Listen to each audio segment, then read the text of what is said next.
they say, oh no, keep quiet. If you're not going to keep quiet, we're going to stone you to death. If you don't keep quiet, we're going to stone you. Allahu Akbar. What did Nuh alayhi salatu wasalam do? He kept on saying, Ya Allah, guide my people. Ya Allah, guide my people. Ya Allah, guide these people. He kept on saying it. He was patient. He was patient for a long, long time. وَقَالُوا مَجْنُونٌ, and they called him mad. وَازْدُجِرٌ, and they rebuked him. They swore him. They mocked at him. They tortured him. They engaged in all forms of evil. But he was still saying, oh Allah, guide my people. Allah subhanahu wa ta'ala, He said to Nuh alayhi salam, أَنَّهُ لَن يُؤْمِنَ مِنْ قَوْمِكَ إِلَّا مَنْ آمَنَ. No more of your people shall believe in you other than those who have already believed. So grieve no longer at their misdeeds. Don't feel sorry for them. What does this mean? Allah told him, no one is going to believe anymore. That's it. That's it. The hidayah is closed on these people. Subhanallah. Revelation from Allah saying to Nuh, don't waste your time anymore. Whoever you're going to call, whoever you're going to speak to, whoever you're going to preach to, no one is going to listen to you anymore. So Nuh alayhi salam, although he was so patient for many, many years, 950 years, do you know what happened? Finally he raised his hands. So then he made his famous dua.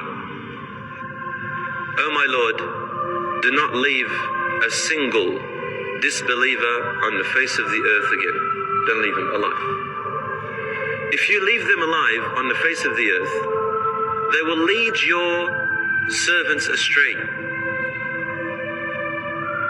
And they will not give birth to anyone except arrogant, boastful disbelievers. وَلَا تَزِدِ الظَّالِمِينَ إِلَّا تَبَارًا, and do not increase the criminals and the oppressors anything but more grief. Very well. Ya Nuh, I responded. Allah subhanahu wa ta'ala revealed to Nuh to build an ark, a ship. I order you to go and construct an ark under our eyes, and address me no further. On behalf of those who have been unjust, they shall be drowned in the flood. That's it. It means you've said your dua, there's no turning back. So Nuh alayhi salam was ordered by Allah subhanahu wa ta'ala to build a ship. And alayhi salam started to build the ship with the guidance of Jibreel. Jibreel alayhi salam came down teaching Nuh how to build the ark.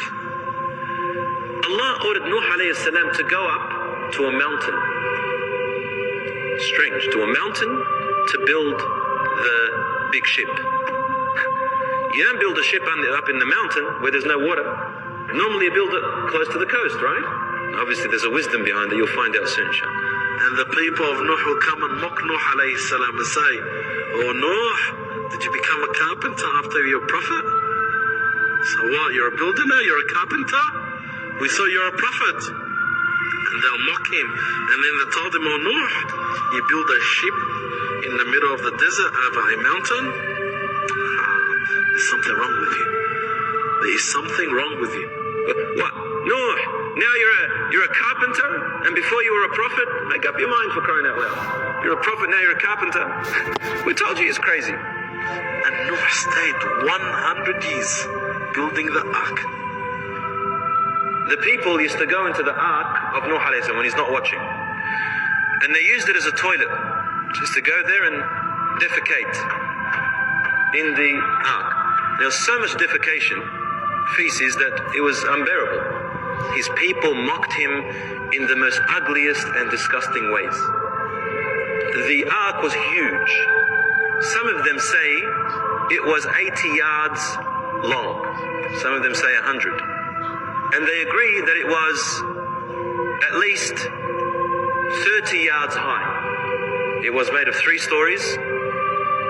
The first story was 10 yards high, second 10 yards, and the third 10 yards high. So big, very big ship. Huge. Higher than a very high building. You know, like those skyscrapers we have in the city. Very high, very tall, very big. He covered the top as well. It was not a ship with the top open. It was covered as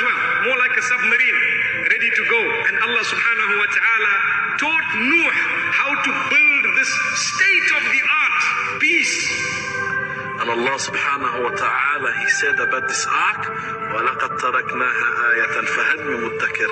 And we had left this ark, we had left this ship as a sign, a miracle to the day of judgment. And this ark till this day exists. They found a part of it in Turkey. This ark till this day stays till the day of judgment, as Allah Azza wa Jal said in the Quran Kareem.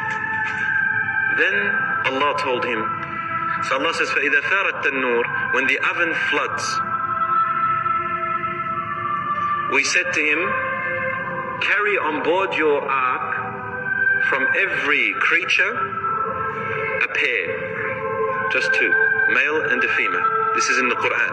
From every animal, male and female, and go into the ark. Every single animal and creature was boarded onto that ship. They were in the first story. In the second story, they say it was the humans, and in the third story were for the birds to land and stay there.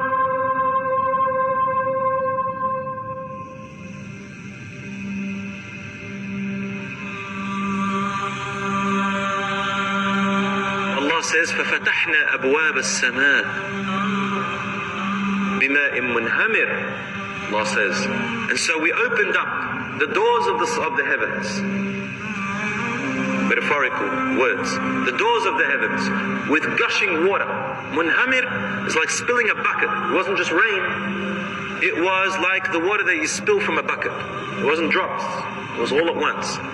وَفَجَّرْنَا الْأَرْضَ عُيُونًا. The power of Allah. And we burst, exploded the earth and made holes from every part, from mountains, from valleys, from everywhere, into billions of gushing fountains. فَالْتَقَى الْمَاءُ عَلَى أَمْرٍ قَدْ قُدِرٍ. The water of the sky and the water of the earth met together on a divine command. He called upon his followers and went to the ark, and in front of the ark, and Nuh alayhi salam went with his followers and his family and his wife, and he had 4 boys, 4 sons.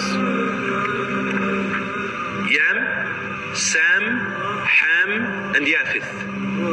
Yam disbelieved. Sam, Ham, and Yafith believed. The majority say that they were on the ark with him. And Nuh alayhi salam had a wife beforehand, was the mother of Yam. She died before the flood, and he had another wife who climbed, who was the mother of Sam, Ham, and Yafith, who climbed aboard. And those little bits, number of people that believed with him. Nuh alayhi salam looked at his son Yam, and he said to him, Come aboard with us, and don't be among the people who disbelieved. What did his son reply in arrogance? He said, Dad, I'm going to go to a high mountain and it will save me from the water. What did Nuh alayhi salam reply? He said, today there is no protection from the law of Allah except who He has given mercy to.